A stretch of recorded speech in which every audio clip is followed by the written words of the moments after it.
So, here we discuss the main digestion process that occur in humans. So, first of all, let's discuss in a brief, like we consume food. Food is required to obtain energy. So, food जो हम consume कर रहे हैं उसमें क्या क्या components होते हैं? जो food हम ले रहे हैं that contain carbohydrates, they contain proteins, and they contain fats. Now, हम अपने डाइजेस्टिव सिस्टम में करते क्या है? जो हम फूड कंज्यूम कर रहे हैं, like the food which we consume, उस फूड के अंदर कॉम्प्लेक्स पार्टिकल्स हैं. Consume is a complex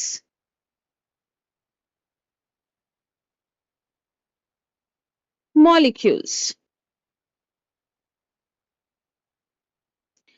For example, like हम कंज्यूम कर रहे हैं कार्बोहाइड्रेट्स. ठीक है, कार्बोहाइड्रेट्स हमें किससे मिलते हैं? हम राइस कंज्यूम करते हैं, चपाती खाते हैं, उसके अंदर इट कंटेन कार्बोहाइड्रेट्स. कौन सा कार्बोहाइड्रेट होता है? Starch. Now when we consume this food component, हमने कार्बोहाइड्रेट जब कंज्यूम किया, ना कंज्यूम करने के बाद में this carbohydrate is now break down. इसको तोड़ा जाएगा. Now it is being break down into simple sugars, right? तो this break down into simple sugars, right? तो ये जो पूरा ब्रेकडाउन का प्रोसेस है, इफ यू कैन से ये जो ब्रेकडाउन हो रहा है, this breakdown process is actually known as, इसको आप क्या बोलेंगे? That process is known as digestion, right? And this digestion occurs in alimentary canal. जो हमारा मेन डाइजेस्टिव ट्रैक होता है उसको हम बोल देते हैं एलिमेंट्री केनाल, जहाँ पे बहुत सारे डाइजेस्टिव जूसेस सिक्रीट किए जाते हैं और उन डाइजेस्टिव जूसेस की हेल्प से उस फूड कंपोनेंट को सिंप्लीफाइड फूड पार्ट्स के अंदर ब्रेक डाउन किया जाता है, राइट? सो लाइक यहाँ पे अगर हम एनसीईआरटी देखते हैं तो animals including humans they obtain energy from food, now which enable to carry out the various life processes, यानी different systems को run करने में help करता है. Now the food we consume that contain complex components like carbohydrate, proteins and fats. Now these complex food components have to be broke down. The complex food component have to be broke down into simpler form before they can be used. That process is known as digestion. Now, breaking down of complex food component into simpler food that occur in a long tube that is called alimentary canal. Now, alimentary canal आप start कहाँ से करते हो? खाना कहाँ से हम खाते हैं? Mouth से. तो it starts in mouth and finally जो waste material है उसको body से हम बाहर कहाँ से निकालते हैं? Through anus. तो यानी it ends at anus. It starts from mouth and ends at anus.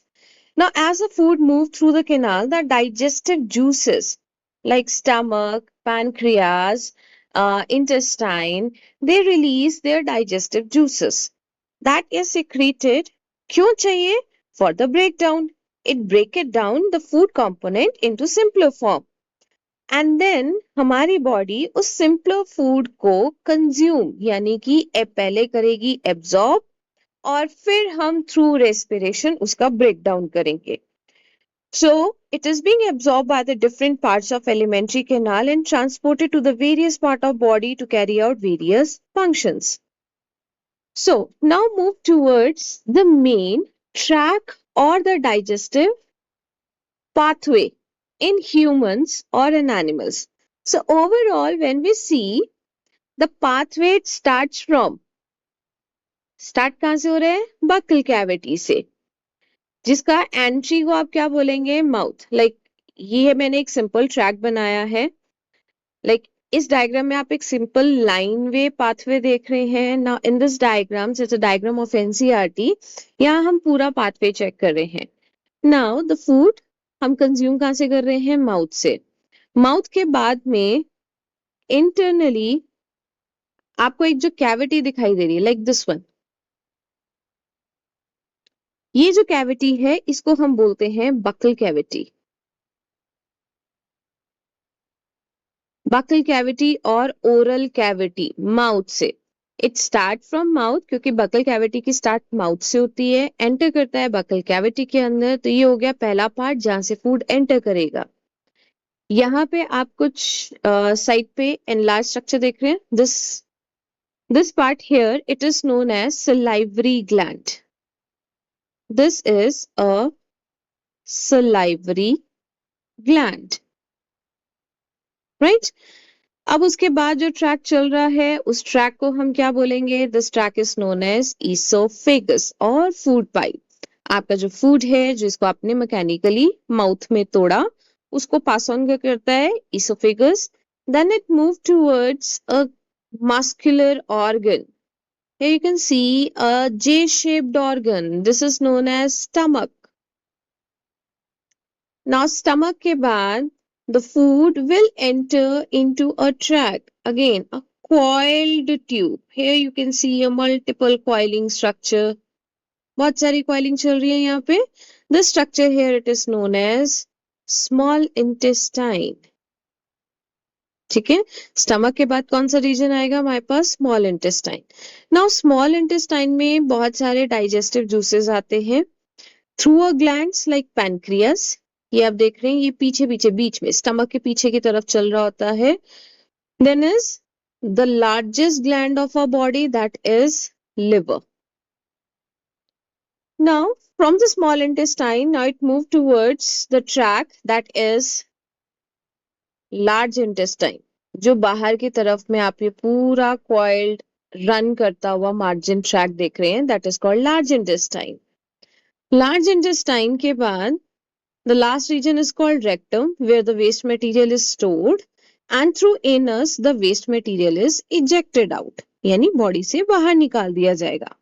So let's repeat it once again. Track start हो रहा है बकल कैविटी से, that the first pathway. Buccal cavity के बाद में जो फूड पास किया जाएगा, that is in the oesophagus और the food pipe. Now through the food pipe it enters into stomach. Now through stomach it enters into small intestine. Now through the small intestine the waste material, because the maximum digestion occur in small intestine, the remaining pending part occur in large intestine. The waste is stored in rectum and final waste is ejected out by anus. For this method, certain glands are responsible for their function like liver and gallbladder collectively. And the second gland here, it is pancreas. And even in the buccal cavity, there's a gland that is called salivary gland. ठीक है, तो हमारे पास 3 glands आ गए, salivary gland, liver including gallbladder and pancreas. बाकी ये पूरा track straight line में तैयार होता है। नाउ वी कैन सी, अब ये ट्रैक है कितना लंबा है? वी कैन सी, यहाँ पे देख रहे हैं बहुत सारी कॉइल ट्यूब है। Now this digestive system is a very long tube that is nearly 9 meters long, right? If you can see here, that digestion is a continuous in a 9-meter journey. 9 meter क्यों बोला गया? Because the track is 9 meters long. But ये 9 meters आपको पूरा 9 meter नहीं feel होता, because ये बहुत highly coiled है, प्रेजेंस में 9 meter नहीं है। जब आप इस पूरे ट्रैक को खोल दोगे तो 9 meter आपको दिखाई देता है। ठीक है, तो यहाँ पे हो क्या रहा है, there is a process of breaking down complex carbohydrate, protein and fats into simple absorbable substances that the body can transport and utilize, use कर सकते हैं। राइट तो यहाँ हमने देखा था कि डाइजेस्टिव ट्रैक में क्या क्या सिस्टम्स इन्वॉल्व होते हैं।